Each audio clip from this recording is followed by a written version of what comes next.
Hello everyone, जय हिंद। मैं हूं महेंद्र और आप देख रहे हैं MT365। आज की इस वीडियो में हम लोग जी हिस्ट्री के इम्पॉर्टेंट गेस क्वेश्चंस को देखेंगे, जिसमें हमने ऑब्जेक्टिव और सब्जेक्टिव दोनों टाइप के इम्पॉर्टेंट गेस क्वेश्चंस को शामिल किया है। यहाँ पर मैं बता दूं कि अभी तक हमने जितने भी पेपर्स के इम्पॉर्टेंट गेस क्वेश्चंस दिए हैं, उसमें से ज़्यादातर क्वेश्चंस जो है एग्ज़ाम्स में हूबहू पूछे गए हैं। तो मैं उम्मीद करता हूँ कि इस पेपर के भी इंपॉर्टेंट गेस क्वेश्चंस आपके एग्ज़ाम्स में ज़रूर पूछे जाएंगे। इसलिए इस वीडियो को आप लोग लास्ट तक देखें, और साथ ही साथ अगर अभी तक आप लोगों ने मेरे इस चैनल को सब्सक्राइब नहीं किया है तो इसे प्लीज़ सब्सक्राइब ज़रूर कर लें और अपने दोस्तों को भी ये ज़रूर शेयर करें। तो आइए देखते हैं कौन कौन सा इंपॉर्टेंट क्वेश्चन है जो आपके एग्जाम्स में पूछा जा सकता है।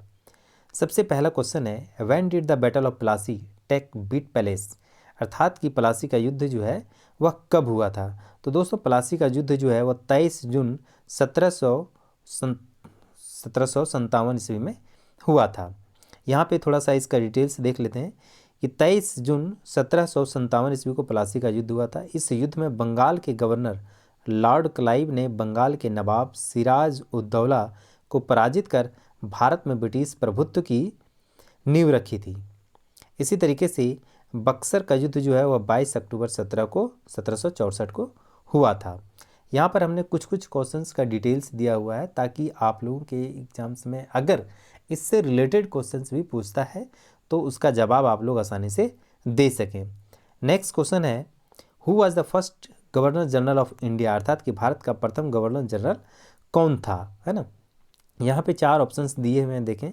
Warren Hastings, Lord Dalhousie, Lord Cornwallis, Lord Wellesley. यहाँ एक चीज़ ध्यान रखें कि यहाँ पूछा गया है who was the first governor general of India, है ना, कि इंडिया भारत का प्रथम गवर्नर जनरल कौन था। तो यहाँ पे जितने भी ऑप्शंस दिए गए हैं उसमें से भारत का जो प्रथम गवर्नर जनरल था उसका नाम नहीं दिया गया है, क्योंकि भारत का प्रथम गवर्नर जनरल जो था वो लॉर्ड विलियम बेंटिक था।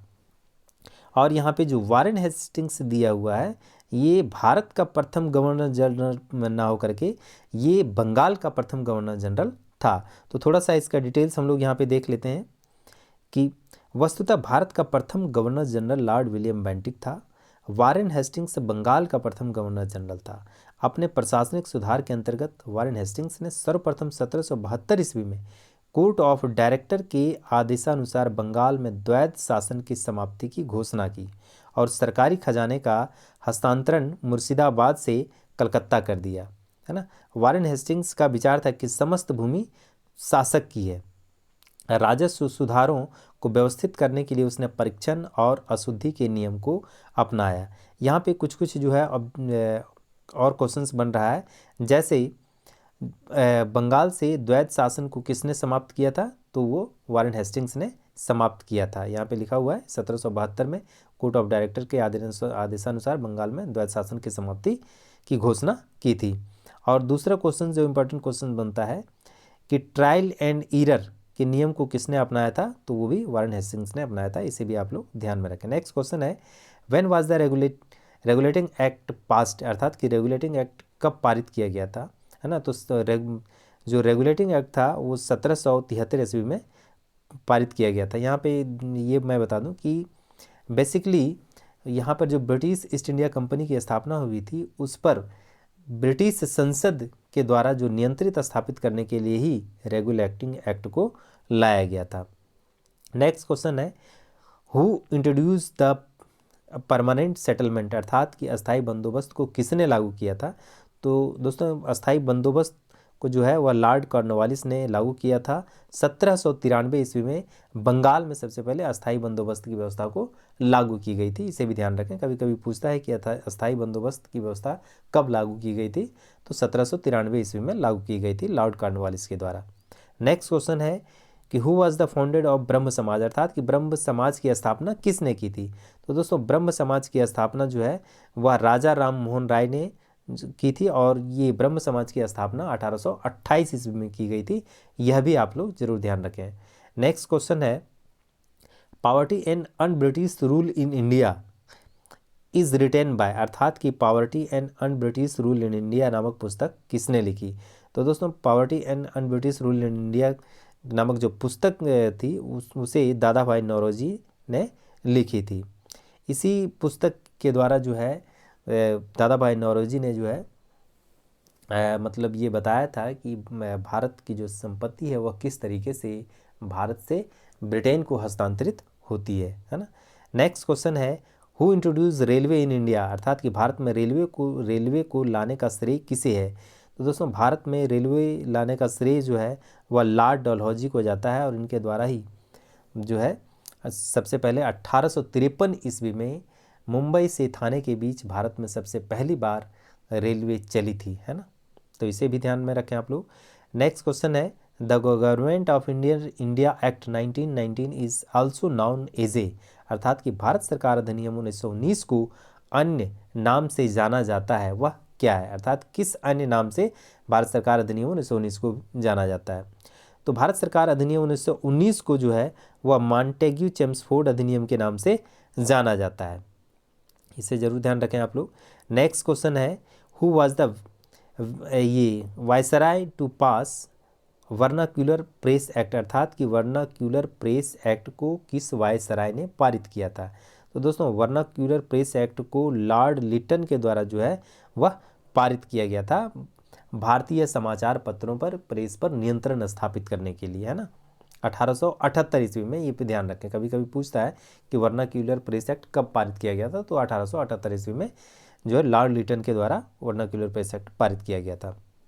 Next question is who was the leader of Aligarh movement, अर्थात अलीगढ़ आंदोलन के नेतृत्वकर्ता कौन थे। थोड़ा सा यहाँ पे में जो है टाइपिंग मिस्टेक है, थोड़ा सा ध्यान रखें उसको। तो अलीगढ़ आंदोलन के जो नेतृत्वकर्ता थे वह सर सैयद अहमद खान थे, है ना।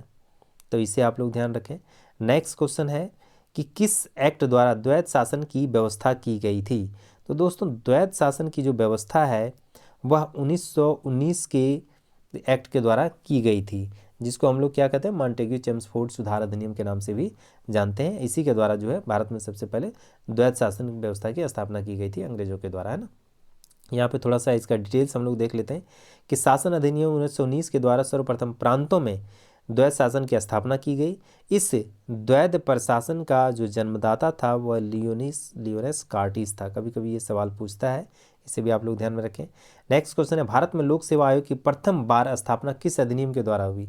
तो दोस्तों भारत में लोक सेवा आयोग की प्रथम बार जो स्थापना हुई थी वह 1919 के गवर्नमेंट ऑफ इंडिया एक्ट के द्वारा हुई थी। थोड़ा सा यहाँ इसका डिटेल्स देख लेते हैं हम लोग कि Government of India Act 1919 Montagu Chelmsford सुधार अधिनियम जिसको कहते हैं के द्वारा भारत में प्रथम बार लोक सेवा आयोग की स्थापना की गई। 1919 के अधिनियम के द्वारा एक हाई कमिश्नर की नियुक्ति की व्यवस्था भी की गई। इस अधिनियम के द्वारा प्रांतीय विषयों को दो भागों में विभाजित किया गया था, आरक्षित विषय और हस्तांतरित विषय के रूप में। तो ये भी ध्यान में रखें आप लोग। नेक्स्ट क्वेश्चन है प्रांतीय स्वायत्तता कब प्रदान की गई थी।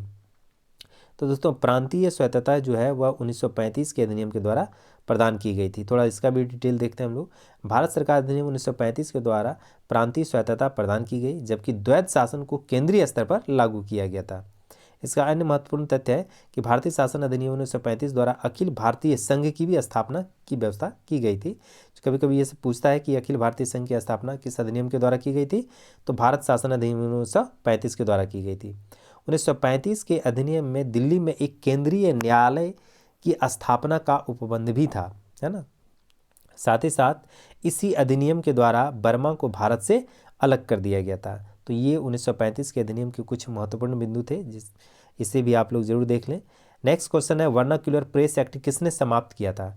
तो दोस्तों वर्नाक्यूलर प्रेस एक्ट जो है वह लॉर्ड रिपन के द्वारा जो है समाप्त किया गया था, जबकि वर्नाक्यूलर प्रेस एक्ट को किसने लागू किया था, तो उसे लॉर्ड लिटन ने लागू किया था। जबकि समाप्त करने की जब बात आती है तो उसका आंसर क्या होगा, लॉर्ड रिपन ने। यहाँ पे थोड़ा देखें, वर्नाक्यूलर प्रेस एक्ट या भारतीय भाषा समाचार पत्र अधिनियम 1878 ईस्वी में लॉर्ड लिटन के काल में पारित किया गया। इस अधिनियम को मुंह बंद करने वाला अधिनियम भी कहा गया।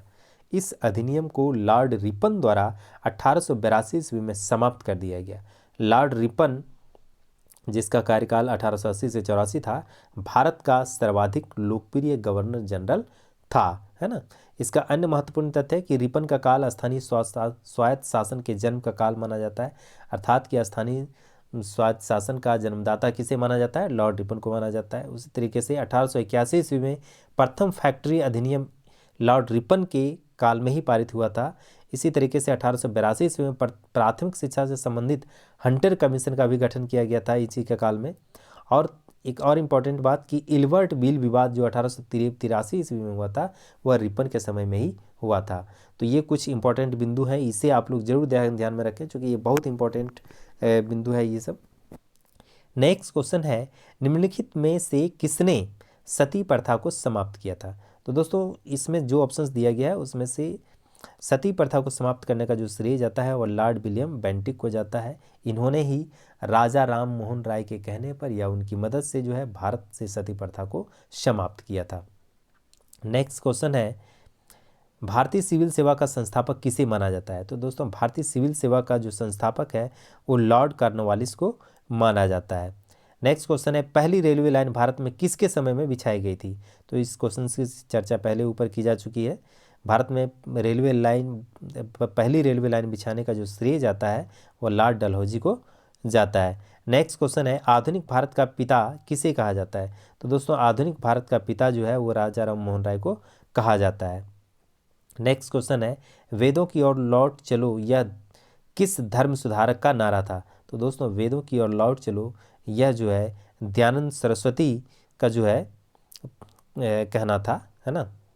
तो इस चीज़ को हम लोग देखते हैं यहाँ पे। अब हम लोग अगर लॉन्ग क्वेश्चंस की बात करें तो यहाँ पे देखिए जो इम्पोर्टेंट लॉन्ग क्वेश्चंस है, सबसे पहला लॉन्ग क्वेश्चन है कि describe the causes and consequence of the battle of Plassey, अर्थात कि प्लासी युद्ध के कारणों एवं परिणामों का वर्णन करें।